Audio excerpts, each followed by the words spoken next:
할렐루야. 우리 힘쓰는 기도에 힘썼더니 힘이 나죠? 네, 벌써 응답이 오죠? 저는 벌써 응답 받은 게 있는데 제가 좀 나중에 얘기를 하겠습니다.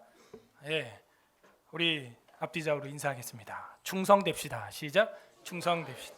한 번 더 인사 안 한 사람에게 사랑합시다. 시작. 사랑합시다. 네, 헤세드라고 하는 뜻은 충성된 사랑이다라고 지난주에 우리가 사전적 해석을 했었습니다. 지난주에는 충성된 사랑이라는 제목으로 시편 103편에 하나님의 특별 계시를 선포했습니다. 한 주간도 하나님에 대하여 충성된 사랑에 감사하며 사셨는지요. 오늘은 태초의 송축이라는 제목으로 시편 104편의 특별 계시의 말씀을 선포하고자 합니다. 다 함께 따라하겠습니다. 태초의 송축, 태초의 송축. 우리는 몇 단계의 송축을 하고 있습니까? 이 송축에도 이 수준이 있고 단계가 있어요. 예배에 들어오는 것도 이 수준이 있고 단계가 있습니다. 그래서 예루살렘 성전에도 보면은 바깥 성벽, 성전 바깥에 있는 사람들, 그리고 성전 안뜰에 있는 사람들, 그리고 성소까지 오는 제사장급, 지성소까지 들어오는 대제사장급, 완전 주님과 하나가 되는 나실인과 같은 급 단계가 있어요.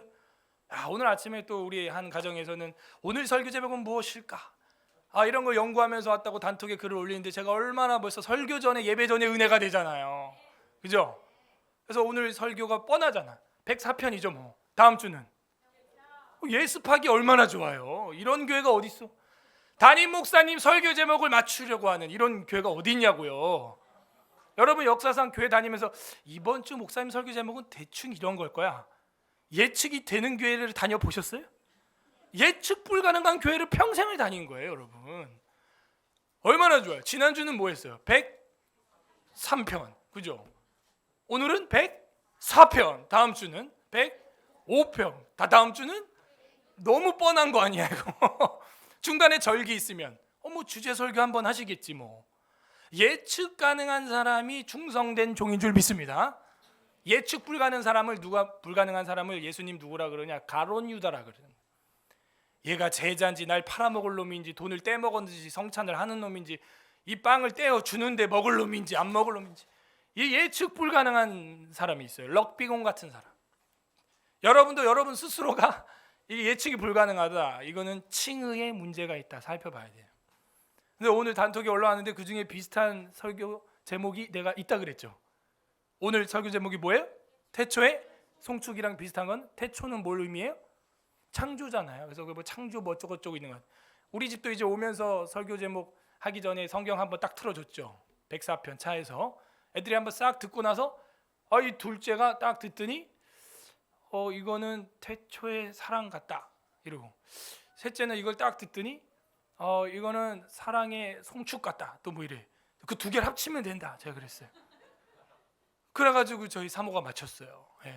태초의 송축 뭐 이러면서 맞았다고 그거라고. 이 설교하시면 된다고 이제. 그러니까 여러분 이 주제 파악을 할 수 있는 어휘력 한 번 들었어요. 딱 그 오디오 드라마 성경 있잖아요. 우리 설교 끝나고 매번 트는 거. 그거 한 번 딱 애들이 차에서 듣고도 이게 주제 파악을 할 줄 아는 거예요. 그러면 여러분 국어 국문이 뭐 다른 게 아니에요. 주제를 논하시오. 다음 주제와 관련 없는 것은 이게 다 검정고시 문제입니다. 근데 애들이 조선 말기 궁중 언어체로 번역되어 있는 그것도 요약적이고 집약적인 시, 이거를 행이 몇 개로 나눠져 있는 건데 7개 이상 행어로 되어 있거든요. 지금 이 104편이. 그걸 듣고 제목을 또 유추해서 맞춘다? 이 보통 일이에요, 여러분? 보통 일처럼 보시는데 이제 5, 8살 이런 애들이, 여러분 8살 때 성경 몇 편 읽고 설교 제목 맞춰봤어요? 여러분 8살 때 뭐 했어요? 미키마우스 보기 바빴잖아. 톰과 제리 보기 바빴지 뭐. 언제 시편을 읽고 주일날 차에서 교회 가면서 아버지 이번 주 설교 제목은 이걸거. 아이고, 전 8살 때 전 뭐 했는지 기억도 안 나요. 주일 아침이면 항상 스크루지 할아버지 도널드 덕 만화 보고 교회 가고 그랬지. 무슨 그잖아요. 주일 아침에 항상 디즈니 만화 나왔죠? 디즈니? 진짜 디즈니야. 그거 맨날 아침마다 보고 교회를 가니 애들이 교회에서 무슨 정신 상태겠어요. 오늘 시편의 설교 제목은 무엇일까? 저희는 근데 오기 전에 한 개 더해요. 지난주 설교 제목을 맞히는 아이는 오늘 한 명도 못 맞췄어. 그래서 이게 지난주 설교 제목과 이번 주 설교 제목이 뭘까? 이런 거룩한 교제를 가족이 차 안에서 1시간 동안 하면서 오는 거예요. 이걸 가다시 다르다, 거룩하다 이러는 거예요. 다른 게 거룩이 아니에요. 지난주 게 왜 중요하겠어요? 오늘 설교 이 본문에 보게 되면은 이 머리글이 없단 말이죠. 머리글이. 그러니까 지난주 걸 복습을 해야 돼요. 우리는 정말 이 송축에 있어서도 몇 단계가 있는데 이 몇 단계 송축을 하고 있는가? 기쁨에도 단계가 있고 예배 나오는 것도 단계가 있고 바깥뜰에 있냐 안뜰에 있냐 성소에 있냐 지성소에 있냐 주님과 완전히 혼연일체가 된 나시린의 수준으로 내가 살아가냐. 이 사람은 성전 밖에서도 주님의 능력으로 살아가는 사람이죠. 나지르 하는 것은 God is the one 이런 뜻이에요. 하나님이 지켜주는 누구. 그죠? 보디가드, 가드. 그래서 하나님이 지켜주는. 그래서 나지르라는 말은 하나님이 보호한다 이런 뜻이에요. 나시린. 예수님이 어느 동네 사람이에요? 나자르 하는 것도 나지르에서 왔어요. 예수님도 아마도 나시린이 아니냐라는 추측이 굉장히 많습니다. 왜? 그래야 세례를 딱 줄 때 사람들이 보고 하고 놀라게 돼 있어요. 나시린은 3가지를 못하게 돼 있었죠. 뭐예요? 포도에 관련된 거 아무것도 먹으면 안 돼요. 그 다음에 그치. 그러면 어디에서 딱 외관에서 티가 나요? 머리. 그래서 저도 머리를 꽤 길러 보려고 하는데 이게 허락이 안 되네. 제가 대학교 때는 여기까지 길렀었거든요. 괜찮아요? 나지르. 미용실 갈 돈도 아낄 겸 그리고 한 이쯤 기르면은 4개 파마 해가지고 7가닥으로 탁 짜는 거예요. 그 사무엘도 그랬고 이렇게 산발로 하고 다니지 않습니다. 나시린이 더럽게. 그거를 이제 7가닥으로 딱 따요. 그러니까 삼손 머리 밀기가 쉬운 거예요. 여러분처럼 산발로 하고 다니면 이게 안 들어가. 이게 바리깡이. 그죠? 그러니까 이게 7가닥으로 딱 아니면 12가닥으로 딱 해가지고 딱 묶어요. 진짜로. 그래서 사무엘 성화 그림을 옛날 고대 성화를 보게 되면 다 그렇게 돼 있어요. 멋있겠죠? 저도 그렇게 하고 설교 좀 해보려고. 할렐루야. 저기 나시린 한 명이 지금. 할렐루야. 그래서 이게 탁 구별. 그래서 제가 첫째 머리를 10년 동안 안 잘랐었어요. 알죠, 여러분들. 그래고 여기까지 왔었는데 잘라가지고 가발 만드는 그 백혈병 아이들 가발 만드는 그쪽에 기부도 하고 그렇게 했죠. 하나님 앞에 얘는 완전히 키운다. 그런 마음으로. 근데 위험해서 잘랐어요, 사실은. 땄는데 한 번에 엘리베이터 타는데 머리가 딱 걸리는 거야. 너무 기니까 몸은 들어왔는데 머리가 안 들어왔어. 그래가지고 이건 좀 위험하다. 그래가지고 잘랐죠. 구별된 자, 나지르 필요하다. 그러니까 예배 단계도 바깥들이냐 안들이냐 성소냐 지성소냐 완전히 혼연일체 나시린이냐. 교회 오는 자세도 하나님의 말씀을 복습하고 예습하고 학습하고 묵상하고 오냐 아니면은 놀면서 띵까띵까 가요 들으면서 그냥 오느냐 아니면은 멍하니 싸우면서 오느냐. 이거는 천국과 지옥의 차이를 보여주고 있어요. 기쁨에도 역시 단계가 있죠. 그냥 속에서 좋다 하는 거하고 야호 하는 거하고 야 제가 으아 하면서 기뻐해 봤던 적은 딱 한 번 있어요. 신학을 너무 하고 싶었는데 이제 MDB 말고 목회학 그거 말고 이제 목사 되고 나서 또 석사를 하고 싶었어요. 그런데 이제 자고 일어나가지고 이제 합격 당락이 나오는 날인데 그냥 뭐 됐겠어 이러고 이제 컴퓨터를 딱 켰는데 합격 딱 써 있는 거야. 그때 제가 제 머리를 사탕처럼 씌워주고 와 이러니까 집사람이 왜 그래? 됐어. 이거 어떡하지? 이거 공부해야 되는데 등록금도 없는데 큰일 났다. 이제 큰일 났다. 그랬던 적이 있어요. 여러분은 언제 제일 기뻤어요? 그죠? 있어요? 소리치고 막 이럴 때 여러분 보니까요 성경 퀴즈 대회 할 때 제일 기뻐하더라고. 야호 맞았습니다. 뭐 이야 막 이러고 막 쿠폰 4번 이러고 와우 막 이러고 여러분 예수 믿고 천국 가게 됐습니다. 아멘. 이 정도지 뭐 예 당첨 뭐 이런 게 없어. 선택됐다. 여러분 로또 20억 됐습니다. 이러면 막 정신이 없을 거야 막 근데 이거 뭐 천국 영생 얻었다 그래도 아멘. 뭔가 좀 잘못된 거 아니에요? 예? 기쁨에도 단계가 있어요. 우리는 우리의 입술로 생각으로 마음으로 혹은 목소리로 온몸으로 충분히 표현할 수 있습니다. 이 국어에서도 이 인물 파악하는 단계가 나오잖아요. 그 사람의 말투, 그 다음 표정, 그 다음 행동을 통하여 인물의 감정을 우리는 유추할 수 있다. 그죠? 이 초등국어예요, 초등국어. 근데 우리의 기쁨은 말투, 표정, 행동에서 얼마나 하나님 앞에 기쁨으로 예배하느냐, 오는 길에서부터 거기서 이제 결정이 나는 거예요. 여러분은 기쁨으로 예배하기를 선택하시길 바랍니다. 그거예요. 그건 아침에 일어났을 때부터 사실 결정이 납니다. 오늘 주일 일어나서 머리를 베개에 대고 기도하면서 하나님 오늘도 주일 주시니 감사합니다. 영광과 기쁨의 송축의 하루가 되게 하여 주시옵소서. 작은 성취는 작은 기쁨일 거예요. 큰 성취는 큰 기쁨으로 터져 나오는 것을 여러분은 엿볼 수 있습니다. 사랑도 역시 그렇죠. 이 형제와 자매와 결혼하게 됐다. 기쁨이 있어요. 기쁨이. 성취감이 있어요. 환호가 있습니다. 우리는 어떤 단계의 성축으로 하나님 앞에 나아가고 있습니까?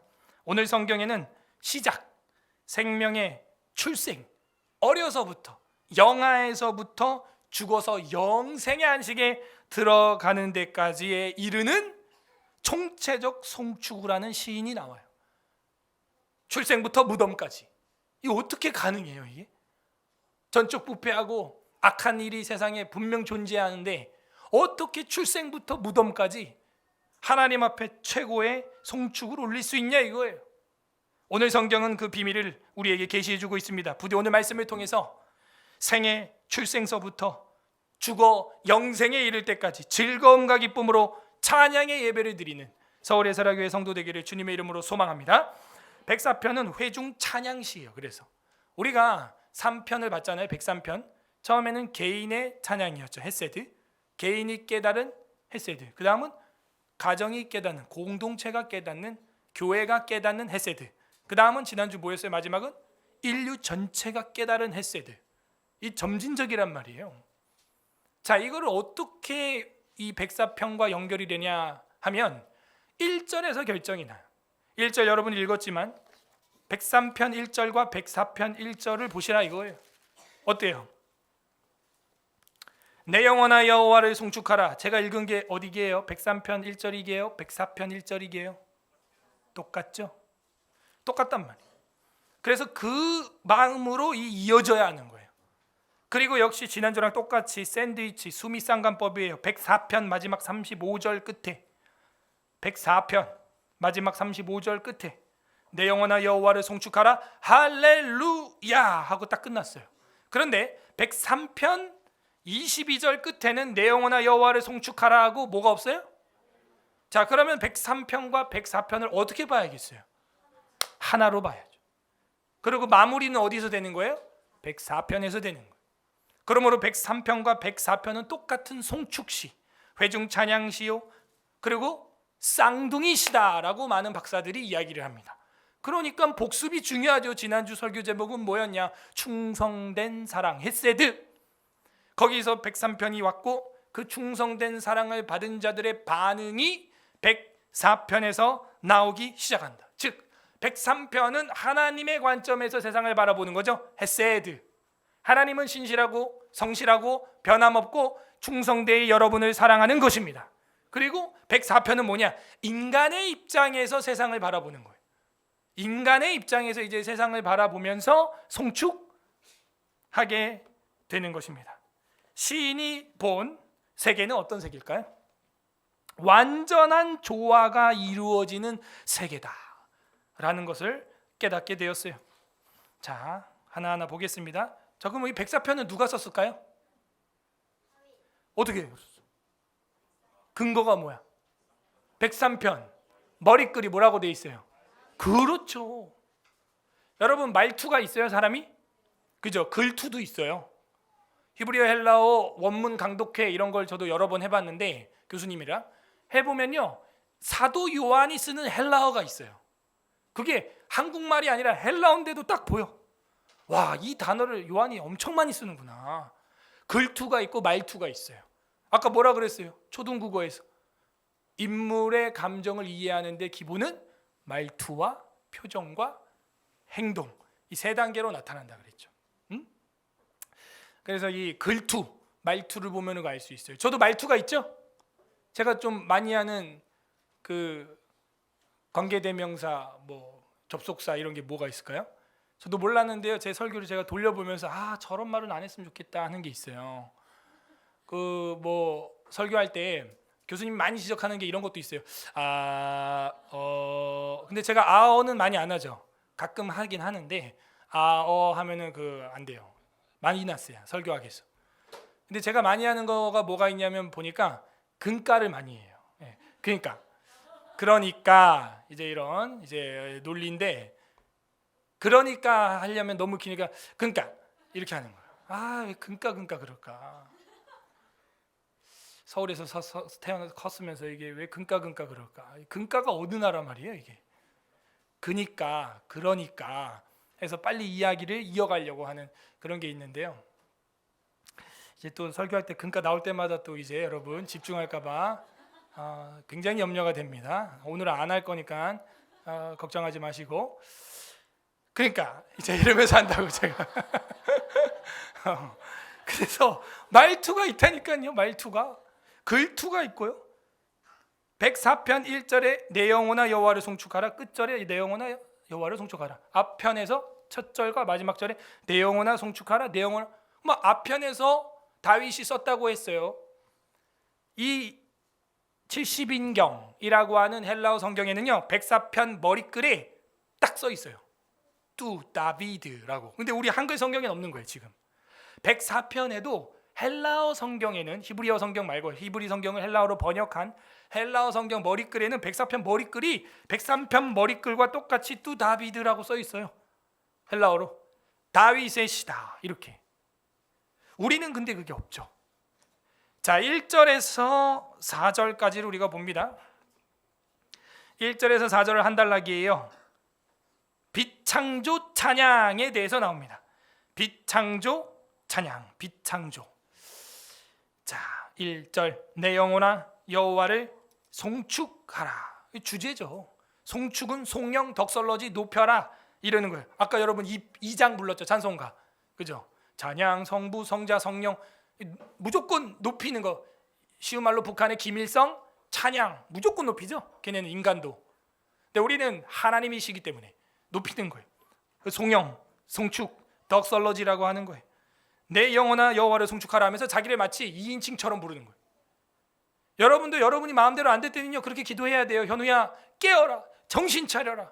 성경에 깨어 정신 차리라는 말이 여러 번 나옵니다. 여러분 정신을 차리자, 정신을 차리고 그런 얘기가 많이 나옵니다. 현우야 여호와를 송축하라, 내 영혼아 스스로에게 명령을 하는 것입니다. 여호와 나의 하나님이여, 주는 심히 위대하시며 존귀와 권위로 옷을 입으셨습니다 하는 거예요. 하나님은 위대하시고 존귀하시고 권위를 가지고 있어요. 자, 그게 어디서 시작되었느냐? 2절 주께서 옷을 입은 같이 빛을 입으시며 이랬어요. 빛, 오르라고 하는 것인데 빛이라는 것은 이 빛의 기능이 있다 그랬죠. 어둠을 밝히는 거예요. 암흑을 떠나보내는 거예요. 그리고 앞을 보게 하는 거예요. 빛의 역할이에요. 추위를 따뜻하게 하는 거예요. 빛의 역할이에요. 반대로 빛을 반항하는 자에게는 어떻게 되는 거예요? 눈을 멀게 하십니다. 앞을 오히려 빛이 세게 비추면요 멀어버려요.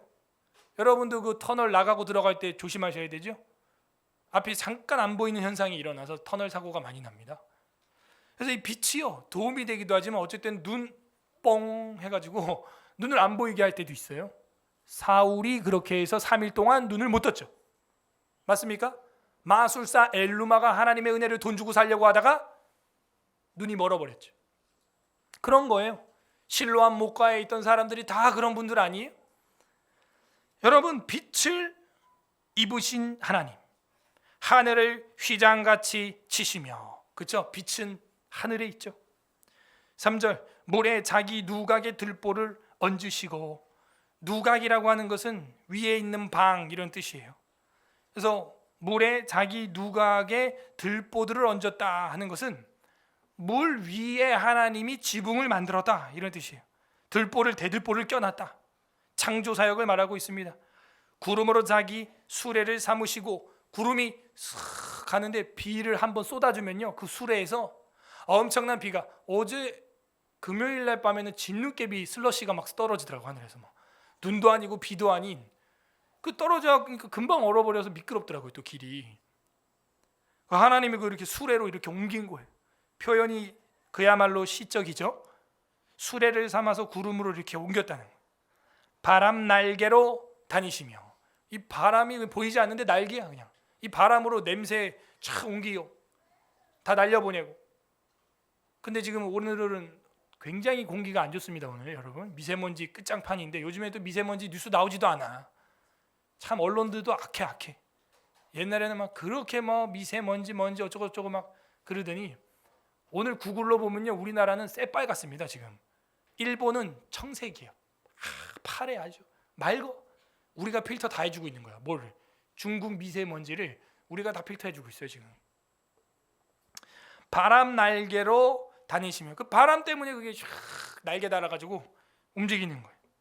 4절에 바람을 자기 사신으로 삼으시고 불꽃은 번개예요. 번개불, 불꽃으로 자기 사역자를 삼으시니, 하나님이 이걸 통하여서 역사를 하신다는 거예요. 자, 여기서 우리가 주목할 것은 2절에 나왔던 빛이라고 하는 것입니다. 빛이라고 하는 건 시작이에요. 아이가 태어나서 눈을 뜨는 것, 처음 빛을 맞이하는 것이죠. 빛이라는 것은 탄생이에요. 생명이에요. 이것이 뭐냐? 찬양의 1단계다. 저는 그렇게 봐요. 태어났으면, 인간이면은 자연스럽게 감탄하고 찬양하고 이 내게 있는 생명에 대해서 감사하고 송축해야 하는 단계가 필요하다. 불신자들도 그 정도는 있어요. 오늘 하루가 너무 감사하고 내 심장이 뛰고 호흡하고 밥 먹는 게 너무 좋다. 아니, 신앙 없어도 그 정도 감사는 할 줄 알아야 된다. 요거 1단계 송축이에요. 자, 그 다음 5절부터 9절은 물과 뭇 창조 찬양. 뭇은 땅을 말해요. 물과 무에다 티귿입니다. 물과 뭇 창조 찬양이 나옵니다. 5절에서 9절, 물과 뭇 창조 찬양. 5절, 땅의 기초를 놓으사 영원히 흔들리지 아니하게 하셨나이다. 땅이 밑줄 쳐야겠죠. 땅이 묻히잖아요. 그리고 6절, 옷으로 덮음같이 주께서 땅을 깊은 바다로 덮으심에 물이 산들 위로 솟아올랐으나, 물 나왔다. 물과 묻을 나누게 하라 하시고, 묻을 땅이라 하시고 물을 바다라 하시니라. 야, 여기 어떤 공식을 보여주죠. 그러니까 오늘 오전에 차 안에서 이 설교 제목을 유추해 본 성도들이 거기에 무슨 뭐 창조의 노래, 창조자가 들어갔다. 그러면 이 백사편을 뭔가 제대로 렌즈를 잘 끼고 본 거예요. 주제 파악을 잘한 겁니다. 그게 지금 빛이 나왔죠. 그 다음 뭐예요? 물이 나왔죠. 그죠? 그러면 그 다음에는 뭐가 나올 것 같아요? 이제 식물들이 나오겠죠. 유추가 돼요? 따라하세요. 빛, 물, 땅. 창조주에 대한 이야기가 지금 나오고 있잖아요. 자, 그래서 7절, 주께서 꾸짖으시니 물은 도망하여 주의 우레소리로 말미암아 빨리 가며. 8절, 주께서 그들을 위하여 정하여 주신 곳으로 흘러갔고 산은 오르고 골짜기는 내려갔다. 그죠? 그래서 여러분 산 지형, 산맥을 잘 보면요, 이게 산 길들이 그 구글 어스나 이런 걸로 보면요, 마치 물에 담갔다가 확 이렇게 뺀 것처럼 이렇게 쫙 흘러내린 것처럼 돼 있어요. 그걸 어디서 볼 수 있냐면, 여러분 바닷가 해변가 가면요, 파도가 한번 들어왔다 딱 빠졌을 때 여러분이 쌓은 모래성이 어떻게 모양을 갖느냐를 보세요. 물이 싹 빠져나가면 그 물 빠져나간 그 물길이 딱 남습니다. 지금 우리가 보고 있는 이 산들이 다 그런 형태로 어떤 결을 가지고 있습니다. 물에서 촥 이렇게 꺼낸 것 같은 결을 가지고 있어요. 그래서 산은 오르고 골짜기는 내려가는 것이죠. 9절, 주께서 물의 경계를 정하여 넘치지 못하게 하시며. 바닷가 해변 가보세요. 절대 그 모래사장 해변 위로 물이 넘어오지 못해요. 그 많은 파도가요, 한 번은 넘어올 것 같은데 못 넘어와요. 신기하죠. 작년에도 재작년에도 올해도 내년에 가도요, 그 해변은 여전히 해변 그대로 있어요. 그 어떤 한도 내를 못 넘어옵니다. 해일과 쓰나미가 일어나지 않는 이상, 외부적 충격이 있지 않은 이상 못 넘어와요. 경계를 정하여 넘치지 못하게 하시며 다시 돌아와 땅을 덮지 못하게 하셨나이다. 다시 돌아와 땅을 덮지 못하게 했다는 말은 옛날에는 덮여 있었다는 거죠. 그 창세기에 보게 되면 원래 우리는 물, 하나님의 영은 수면 위에 운행하셨죠. 그리고 물 속에서 뭇을 드러나게 하시는 그런 장면을 보여주셨었습니다. 그래서 이 두 번째 날 물, 궁창 위의 물과 궁창 아래의 물을 만드시는 물에 대한 이야기 6절과 7절에서 물 거기 또 우리가 밑줄을 쳐야겠죠.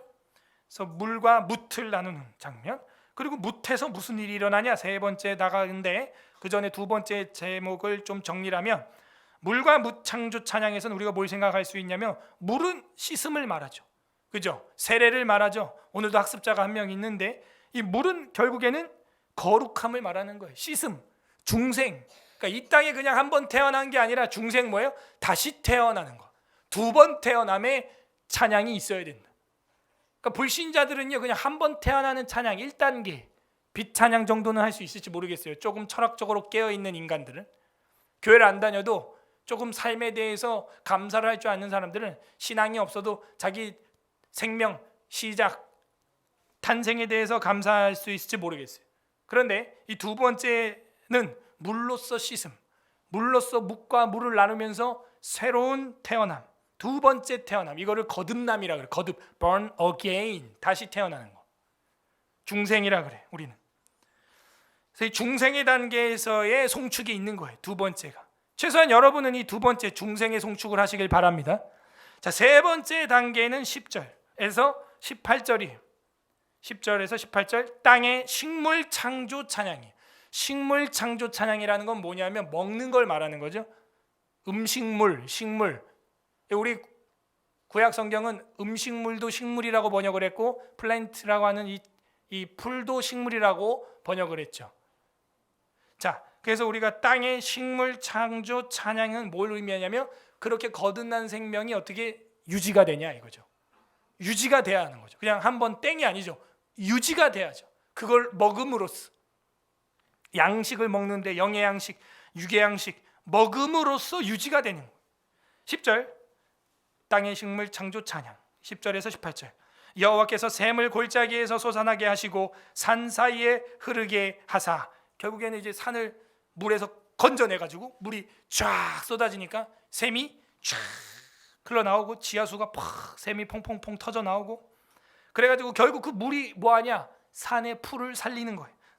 11절 각종 들짐승에게 마시게 하시니 들나귀에게도 해갈하시며 공중의 새들도 그 가에서 깃들이며 나뭇가지 사이에서 지저귀는도다. 그죠? 나중에 결국에는 이 동식물들이 다 이 물의 혜택을 보게 돼 있죠. 13절 그가 그의 누각에서부터 산에 물을 부어주시니, 누각은 아까 뭐라 그랬어요? 위에 있는 방, 그러니까 위에서부터 하나님이 주신다는 거예요. 2층 방, 다락방 뭐 이렇게 번역이 될 수 있는 단어인데, 누각에서부터 산에 물을 부어주시니 주께서 하시는 일의 결실이 땅을 만족시켜 주는도다. 만족시켜 주니까 어떻게 됐냐? 14절 그가 가축을 위한 풀과, 풀이 먼저죠. 가축이 먼저가 아닙니다. 사실 풀과 사람을 위한 채소, 식물이죠. 음식물, 채소를 자라게 하시며 땅에서 먹을 것이 나게 하셔서, 결국에는 성장하게 하시고 그 생명을 유지시켜 주시는 분은 창조주시구나. 하나님이 여러분을 먹여주시기를 바랍니다. 오늘도 일용할 양식을 주시옵고라고 기도하라고 예수님이 명했어요.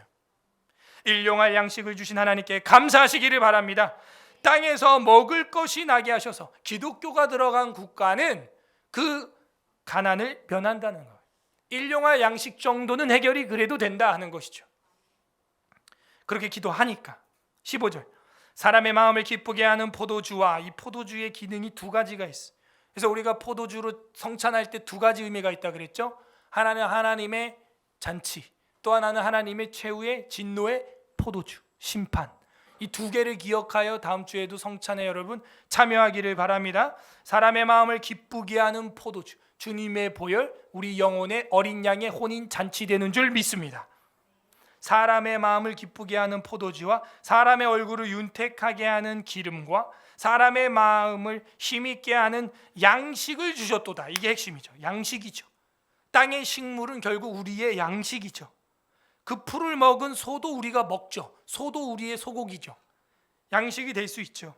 16절 여호와의 나무에는 물이 흡족하여 곧 그가 심으신 레바논 백향목들이로다. 하나님이 이렇게 엄청나게 키운다는 거예요. 두 번째 무 창조였는데 그 물통에서 이제 식물을 먹이는, 묻이 있으니까 이제 식물을 키울 수 있게 된 거죠. 여호와께서 백향목들을 이렇게 키우십니다. 17절 새들이 그 속에 깃들이며, 자, 식물이 자라니까 그 풀 속에 참새, 나무 위에 학, 두루미, 뭐 여러 가지 조류들이 머물 수 있게 되는 거죠.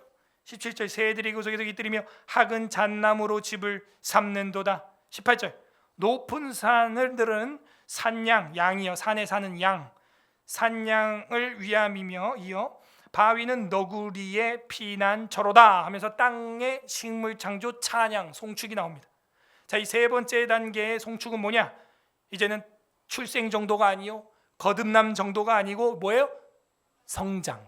하나님이 우리를 섭리하시고 유지시켜 주시는 성장, 성화의 단계. 육신으로는 성장이요, 영적으로는 성화요. 영육 간의 유지가 될 때 여러분 영적으로 육적으로 둘 다 발전이 있기를 바랍니다.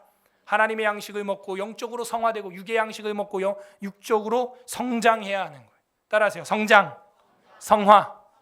영육 간에 이게 두 개가 다 일어나야 되는 것이죠. 제 기도 제목이 그거예요. 우리 교회가 성장만 하지 않게 하시고 성숙하게 하옵소서. 성장만 해서 몸만, 체중만 늘어나면 비만이 될 수가 있는 거예요. 한국 교회가 메가처치가 됐는데 이게 다 비계 덩어리였더라 이러면요, 이거 질병이 생기는 거죠. 근육으로 탄탄하게 성장하되 성숙까지 할 수 있는 그런 기도를 하시기를 바랍니다. 그래서 이 땅의 식물 창조 찬양은 뭐냐면 결국에는 나의 성화, 이제 변화, 성장, 이제 이런 걸 통하여 하나님을 이제 송축하는 거예요. 여러분 하루에 1cm씩이라도 성화되기를 소망합니다. 1cm라도. 보폭이 다를 수 있어요. 어떤 사람은 막 1m씩 나갈 수도 있어요. 나중된 자가 먼저 될 수도 있어요. 그러나 확실한 건 1mm라도 사람이 변화, 성화가 일어나야 한다. 이걸 sanctification이라 그러고, 그렇게 해서 변화되는 사람을 saint라고 하는 거예요. 성도. 그 saint가 sanctification이 일어나는 것이죠. 자, 네 번째. 자, 근데 이제 창조 사역에도 보면은 식물이 세 번째 날 나오잖아요. 땅 위에 식물을 창조하시고. 야, 이거 정확하다. 자, 네 번째 송축 단계에 점점 레벨이 올라갑니다. 19절에서 23절입니다. 해와 달 창조 찬양, 해와 달 창조 송축이 나옵니다. 19절에서 23절 해와 달 창조 찬양. 19절 여호와께서 달로 절기를 정하심이요. 그러니까 우리도 음력이라는 게 있어요. 섣달 금음달이 되면은 한 해가 끝나는 겁니다. 이제 이번 해 구정은 1월에 있어요. 또 그래갖고 이제 다다음 주가 구정이 되는 거예요. 그러면 이제 진짜 원력으로도 한 해가 완전히 한 바퀴 돌았다는 거예요. 끝났다는 거예요. 이제 섣달 금음달이 되면은 우리는 이제 한 해 정리를 완벽하게 이제 양력으로 음력으로 끝을 내게 되는 겁니다. 그래서 여기 봐요. 여호와께서 달로 절기를 정하시며, 정확하게 하셨죠. 그리고 해는 그 지는 때를 알게 했어요. 낮인지 밤인지. 주께서 흑암을 지어 밤이 되게 하셨느니. 아, 밤도 하나님의 것이구나. 그래서 창세기 1장에 보면요, 빛과 어둠을 나누사라고 한글 번역은 되어 있지만 영어로만 봐도 separated A from B 이렇게 되어 있죠. separated light from darkness 이렇게 되어 있어요. 어둠으로부터 빛을 꺼집어냈다는 거예요. 하나님이. 완전 다르죠. 빛과 어둠을 나누사 이 정도가 아니라고요. 주님은 무에서 유창조라는 말이 여기서 나오는 거예요. 어둠 속에서 빛을 separated, 완전 끄집어내버렸다는 거예요. 돼요 그게 여러분? 우리 안에 악밖에 없는데 어떻게 선을 끄집어내냐 이거예요. 전적 부패한 우리를 어떻게 거듭나게 하고 중생하냐 이거예요. 주님은 하십니다. 예, 주님은. 그러니까 이게 완전 창세기 1장 창조신학이 104편에 녹여져 있는데, 이런 국문학적 주제 파악을 하여 창세기 1장과 연결해서 설교 제목까지 뽑아내는 주일학생이 있다면 무슨 교육을 더 해야 돼요, 여러분? 무슨 국어 교육을 더 해? 거기다가 내 삶에 이제 큐티에서 적용까지 한다? 기도 제목으로 옆에 친구 학생들이랑 나눈다? 그리고 나가서 선포하고 설교도 한다? 그리고 이걸 영어로도 이야기한다? 그리고 시편으로 노래를 104편을 좀 이따 노래도 할 거예요. 이제 잘하면 그림도 그릴 수 있겠죠. 춤도 출 수 있겠죠. 빛 대신 주 하면서 뭘 못하겠어요. 우리 소망이 춤추는 거 봤어요? 영광과 경배? 그 즉흥에서 했대. 즉흥에서. 이따 104편 할 때 나와서 한번 하든가. 이 창조 순서잖아요, 그죠? 빗물 땅, 그죠? 1월 성신과, 그죠? 바다와 공중의 새와 동물들과 인간 딱 하고 안식 간다고요. 야, 이 엄청난 거구나, 이 성경이. 이게 이 성령 하나님께서 지은 책인 줄로 우리는 믿습니다. 달과 절기를 만드시고 해로 때를 만드시고요. 밤이 흑암을 지어 밤을 되게 한 건 하나님이고 그 밤에서 빛을 뽑아낸 것도 주님이시요. 살림의 모든 짐승이 기어 나오는도다. 20절 끝에 여러분 이해 안 되죠? 시골에 살아봐야 돼. 이 도시에 무슨 짐승이 기어 나오나 밤에? 여러분요, 짐승이요 밤에다 기어 나와. 밤에다. 어제도 제가 새벽 4시까지 설교 준비를 하는데 이 들고양이들이 밥 달라고 막 사무실 옆에까지 기 와가지고 새끼 고양이를 아주 예쁜 거 4마리를 낳았어. 이놈이 또 너무 예뻐요. 진짜 요만한 고양이 4마리가 공같이 생겨가지고 미야우 미야우 미야우 미야우 미야우 막 그래요. 근데 그 뒷집 아줌마가 사료 주지 말라 그랬단 말이야. 그 들고양이 번진다고. 그래서 그 안 주고 이제 어미한테만, 이제 담장이 높아가지고 애들은 못 내려오고 새끼들은 엄마는 이제 점프 해가지고 막 왔다 갔다 하니까 엄마만 먹이고 있는데, 밤에 이 야행성, 고라니도 그렇고 고양이도 그렇고 이 들개들도 밤에 몰려다녀요. 막 335 깡패같이. 무섭습니다, 여러분. 시골에. 그 짐승들, 멧돼지도 그렇고 부엉이, 뭐 올빼미, 뭐 나오기 할 거 없이 밤에 이 들짐승들이 움직인다 하는 거예요. 살림의 모든 짐승이 기어 나오는도다. 그러니까 동물들을 위해서는 밤이 필요하다 이 얘기예요.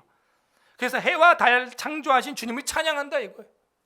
밤의 달도 낮의 해도 주님의 찬양거리라는 것이죠. 21절 젊은 사자들이 그들의 먹이를 쫓아 부르짖으며 그들의 먹이를 하나님께 구하다가, 동물들도 하나님께 구한대요.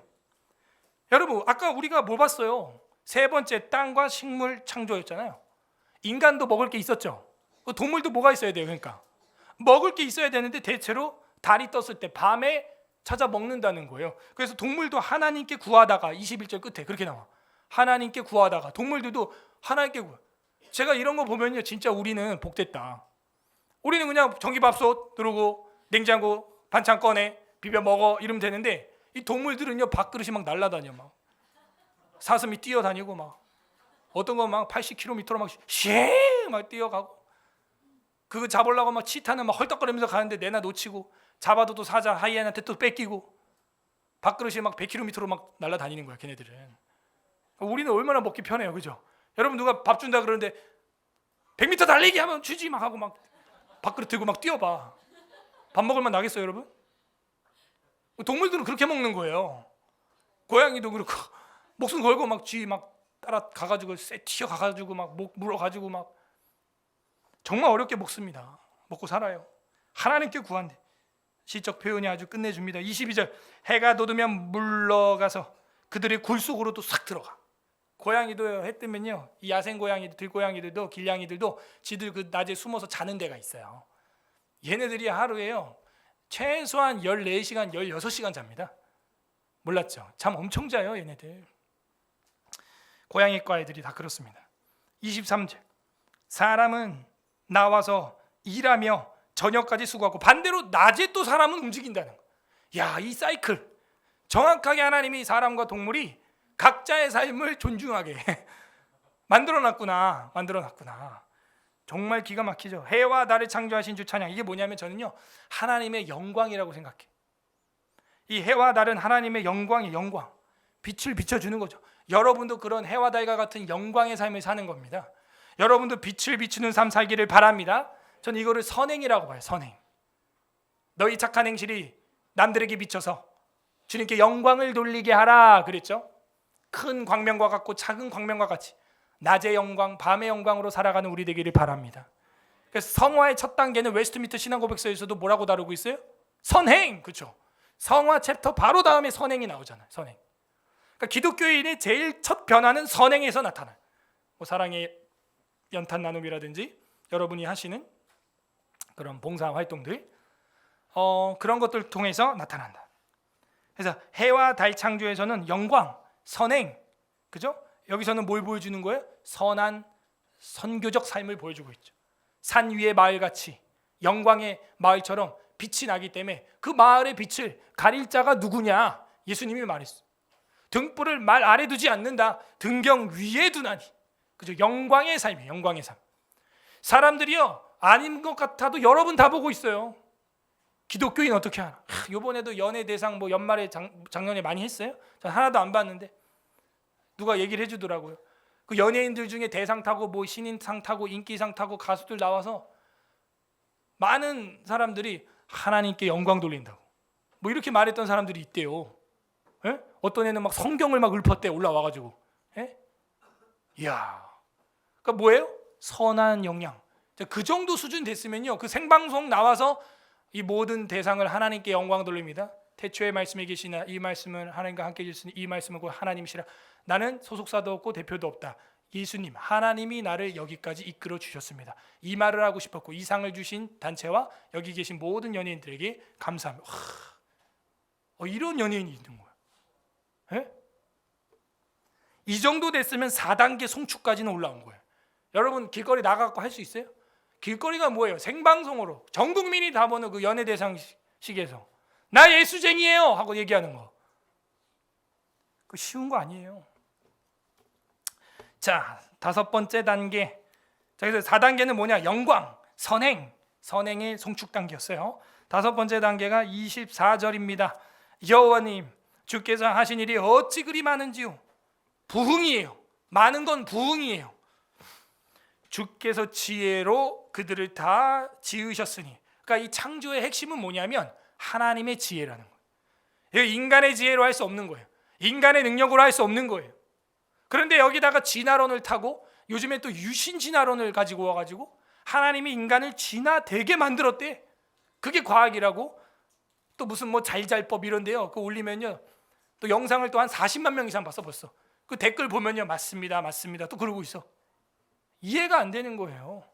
여러분, 사람이 진화가 되도록 하나님이 만든 게 하나님의 창조 방식이다? 그럴싸하죠. 그걸 유신 진화론이라는 거예요. 하나님을 믿고 진화가 되게 하나님이 창조했다고 믿으라는 것이죠.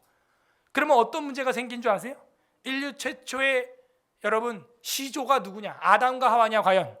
아담과 하와도 아담과 하와를 난 어떤 생명체가 전 단계에 있겠죠. 유신 진화론이 맞다면. 그럼 아담과 하와를 낳은 전 단계가 누구겠어요? 뭐 오스트랄로피테쿠스나 자바 원인이나 뭐 그런 애들이죠. 유인원 이러고 생긴 애들. 그럼 걔네는 뭐야? 걔네는 그냥 원숭이 이런 식으로. 그럼 하나님의 영혼이 개입된 건 언제야 도대체? 어느 시점이야? 다 깨지는 거예요. 그리고 첫째, 둘째, 셋째, 넷째 날 이렇게 만들었다고 하나님이 이야기를 하는데 이런 순서도 다 깨지는 거예요.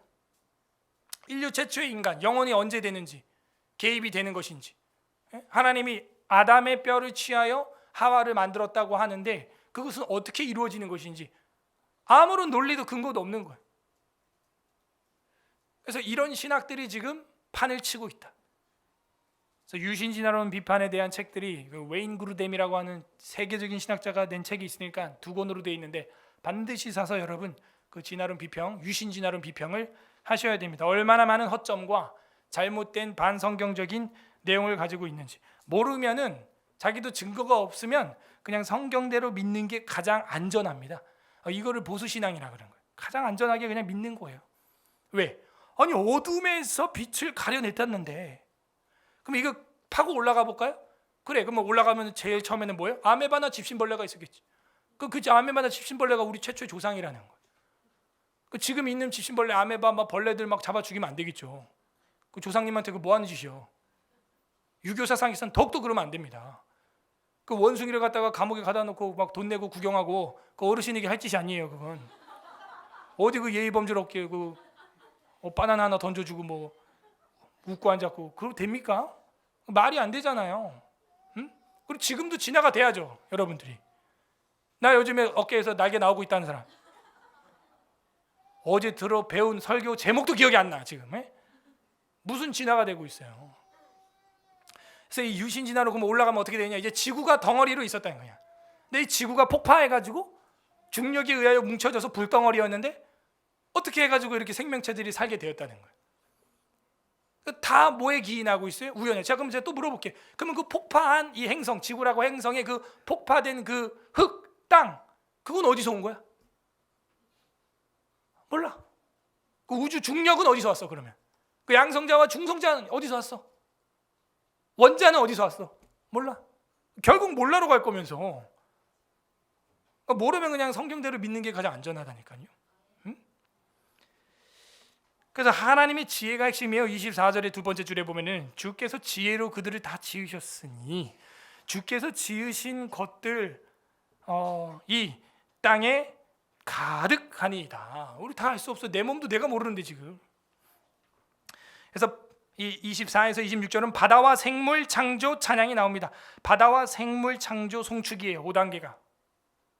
어찌 그리 많은지요 그랬죠. 생물은 바다에 더 많아요. 바닷물에 더 많습니다. 25절에 거기에는 크고 넓은 바다가 있고, 그죠? 어떤 바다는요 막 3km, 5km 심해 바다가 있고요. 대왕 오징어, 막 우리 교회당만한 오징어가 있어요, 여러분. 뭘 우아요? 이거 뉴스에서 안 봤어요? 요나 할 때 제가 그리고 그 흰수염고래 보여준 적 있죠. 엄청 이 예배당보다 더 큽니다. 흰수염고래 어마어마해요. 바다에는 막 엄청난 생명체들이 있어요, 그렇게. 그리고 그 속에는 생물, 크고 작은 동물들이 무수히 많다. 무수하나이다. 그죠? 다섯째 날 하나님이 물 속에 번성하게, 생물들을 번성하게 하고 큰 짐승들을 번성하게 하셨죠. 이것은 분명한 번성과 부흥을 보여주고 있는 거예요. 생명이 단순히 그냥 한 명 낳고 두 명 낳고가 아니라 충만과 번성으로 지금 도전하고 있어요. 번성과 부흥을 보여주고 있어요. 26절에 그곳에는 배들이 다니며 주께서 지으신 리워야단이 그 속에서 노나니. 자, 리워야단이라고 하는 것은 꼬불꼬불한 동물 이런 뜻입니다, 히브리어로. 그래서 이제 뱀으로도 많이 묘사가 되는데 바다용 이렇게 표현이 많이 되고 있어요. 아나콘다도 보면요 물에서 막 헤엄칠 때 징그럽게 큽니다. 리워야탄, 바다에서 꼬불꼬불한 용이라는 것이죠. 욥기에도 표현이 되어 있기 때문에 이거는 고대 통상적으로 실존했던 생물이에요. 그런데 지금은 아마도 멸종한 동물 같습니다. 지금 콧불소가 코끼리가 멸종하는 것처럼 멸종한 것 같아요. 그래서 이 꼬불꼬불한 이 엄청난 저 생물체를 봐라.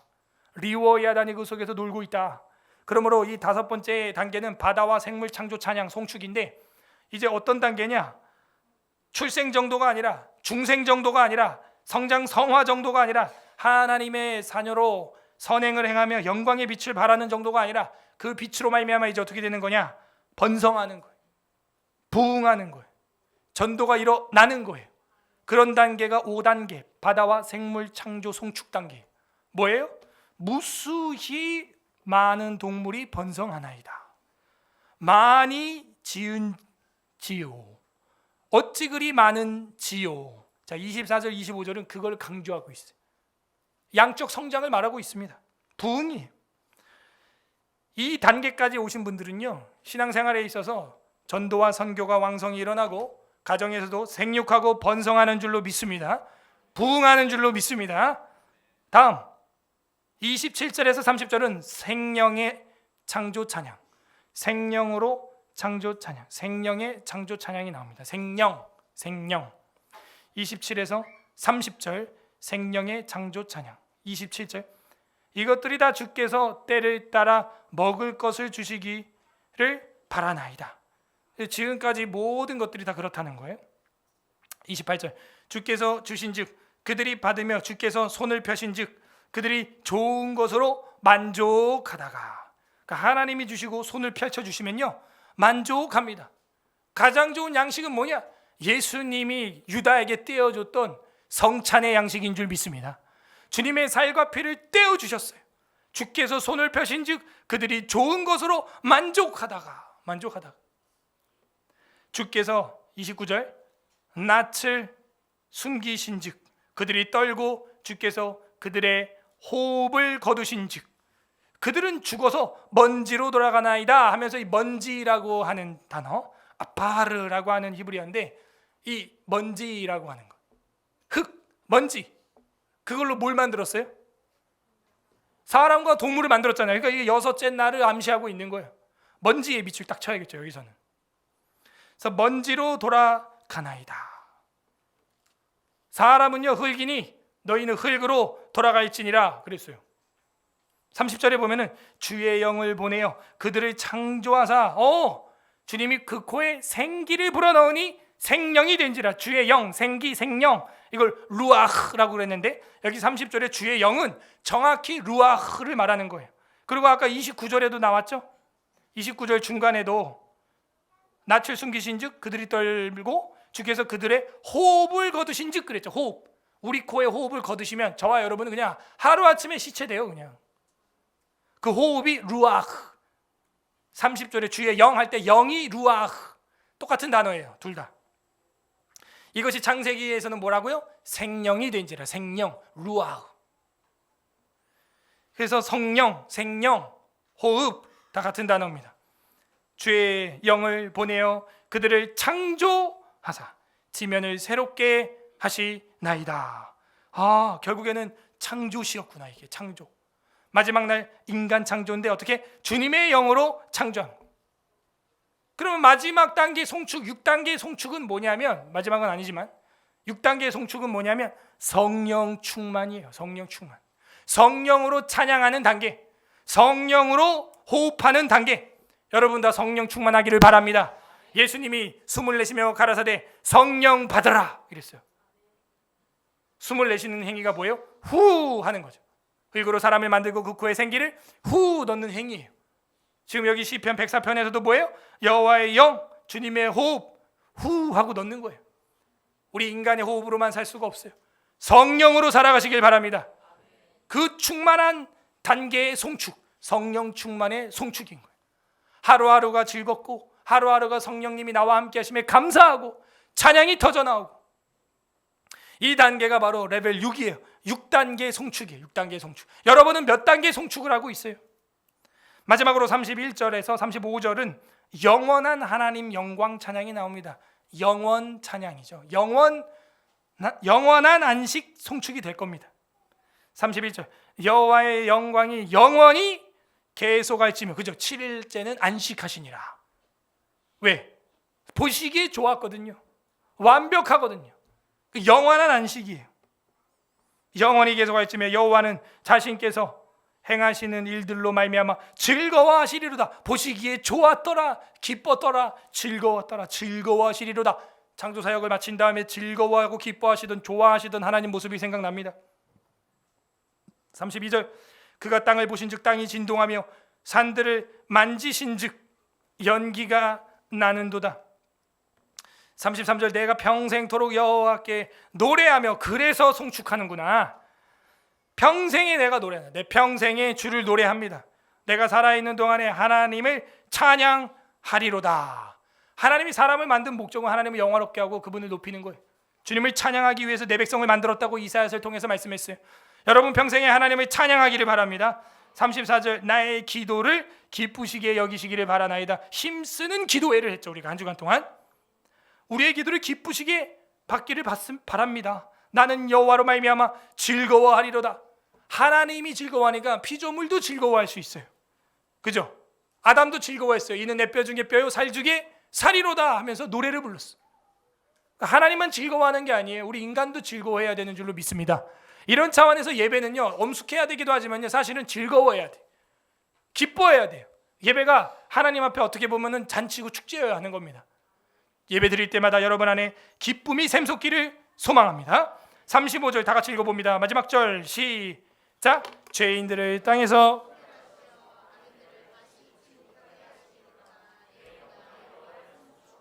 할렐루야. 죄인들을 땅에서 소멸하시며 악인들을 다시 잊지 못하게 하시리로다.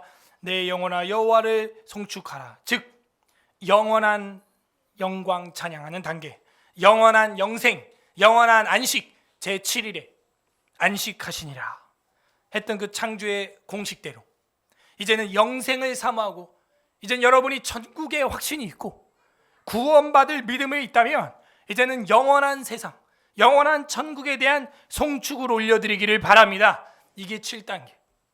그 어디나 하늘나라의 수준에 도달하는 것이죠. 초막이나 궁궐이나 그 어디나 하늘나라 영생을 가졌기 때문에 감옥에서도 찬양했던 바울과 실라처럼, 주기철 손양원 목사님처럼 그런 수준에 도달하는 우리가 되기를 바랍니다. 그러면서 뭐라 그래요? 죄인들, 악인들을 소멸한다는 거예요. 우리의 입장으로 본다면 우리의 죄를 소멸해 준다는 것이죠. 결국에는요, 이 송축의 7단계가 어떻게 일어날 수 있냐? 창조주이신, 창조자이신 예수 그리스도를 통하여 가능한 것입니다.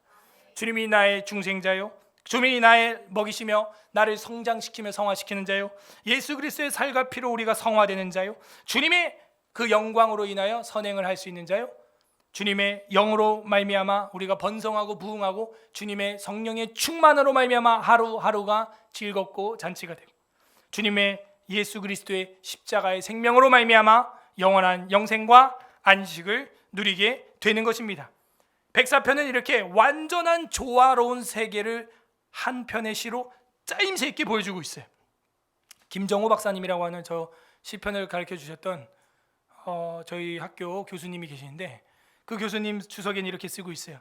모든 천지 만물은 그러므로 날마다 성만찬에 참여하고 있다. 역시 시편 기자 박사님이시기 때문에 표현이 달라. 주에도 시야 완전. 모든 피조물은 그래서 날마다 성만찬에 참여하고 있다는 거예요. 여러분, 그냥 밥 먹는 거, 김밥 먹는 게 아니라니까요.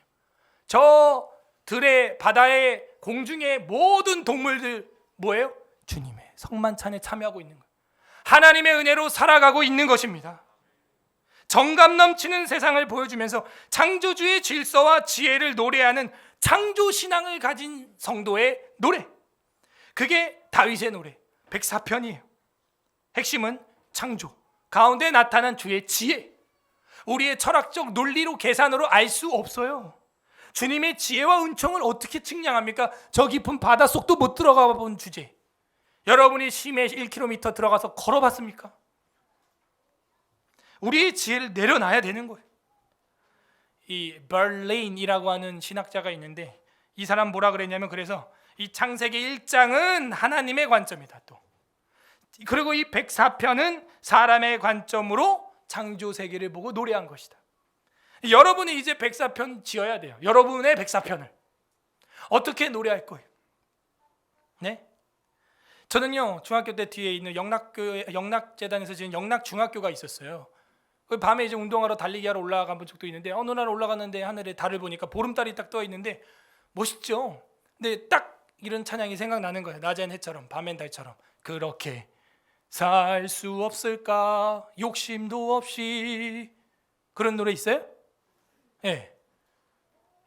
욕심도 없어. 저 달은 보면은 그 인력과 중력으로 엄청난 밀물과 썰물을 일으키면서 이 지구에 어마어마한 일을 하고 사시사철과 시간을 알려주는 엄청난 일을 하고, 달이 없으면요, 여러분, 저 바닷물이 넘어옵니다, 경계를 이제.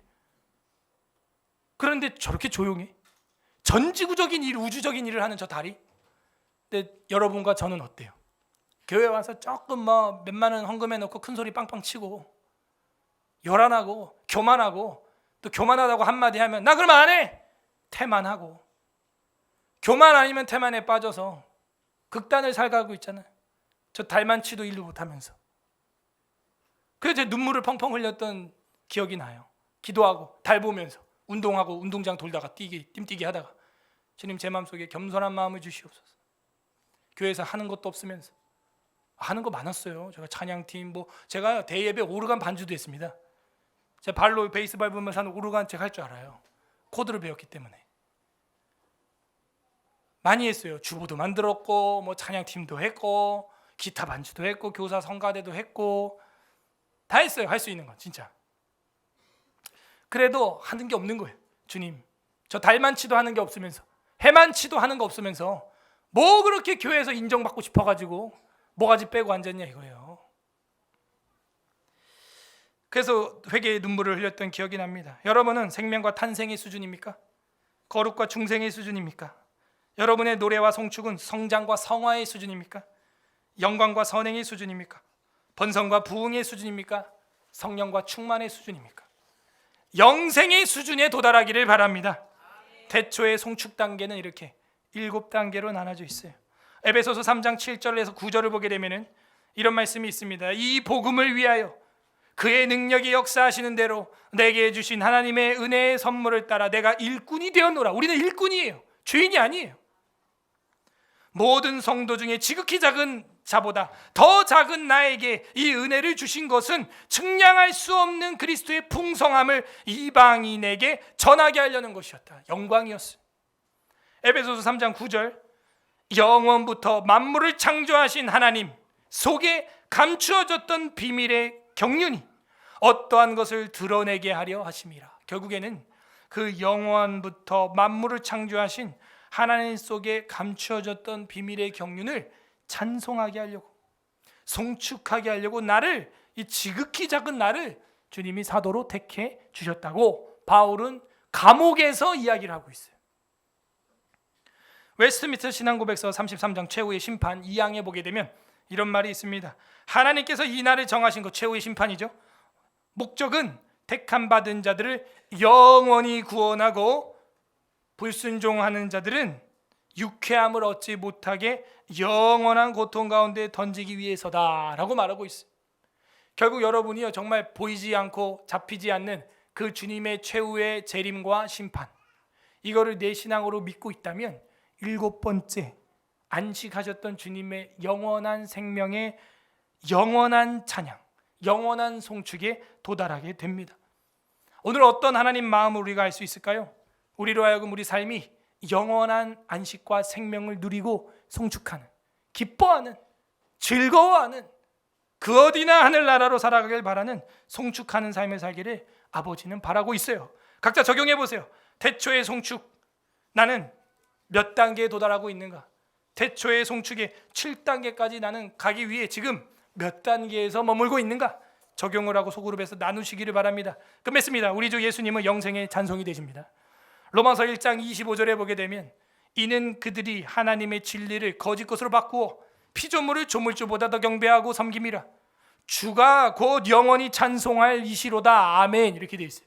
피조물을 조물주보다도 더 경배하고 섬기는 이 시대에 바울은 경고하고 있어요. 주가 곧 영원히 찬송할이다. 송축할이다.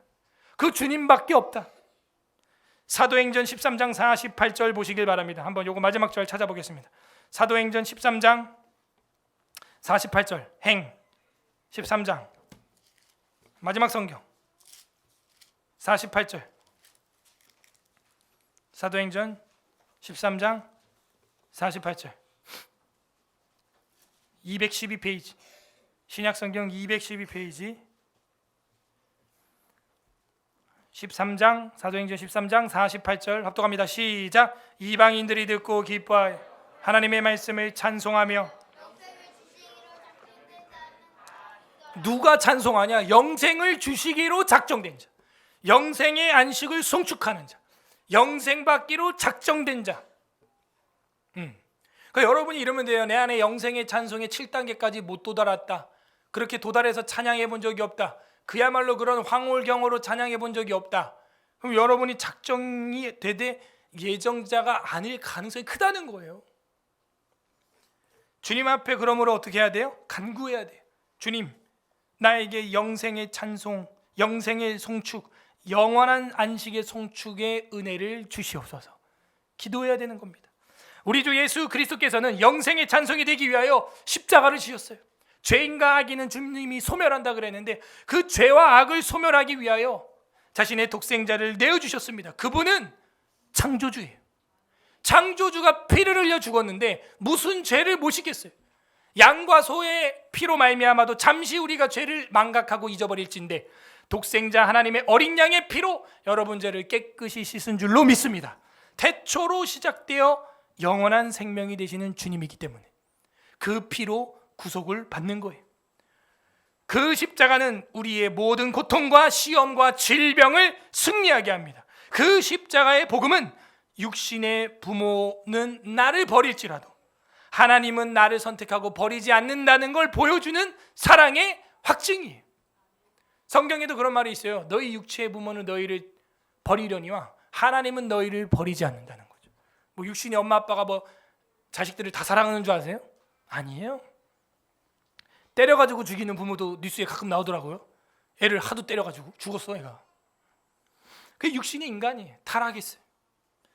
우리를 그 십자가의 사랑으로 받아주시고 그 사랑 안에 알게 하기 위해서 신앙 고백을 우리에게 주셨어요.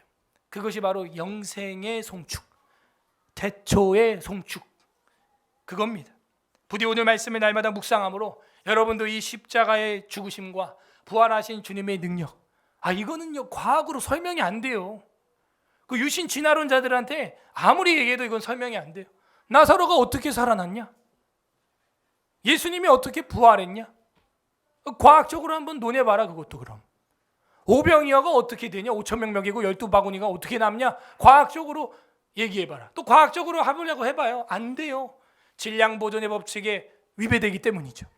부력의 법칙에 위배되기 때문이죠. 죽음의 법칙에 위배되기 때문이죠. 안 되잖아요. 차원의 법칙에 위배되기 때문이죠. 시간의 법칙에, 공간의 법칙에 위배되기 때문이죠. 유신 진화론자들에게 나는 묻고 싶어요. 그 예수님의 기적을 다 과학적, 철학적으로 방식으로 그럼 설명해봐라. 우리는 창조주를 믿는 것입니다.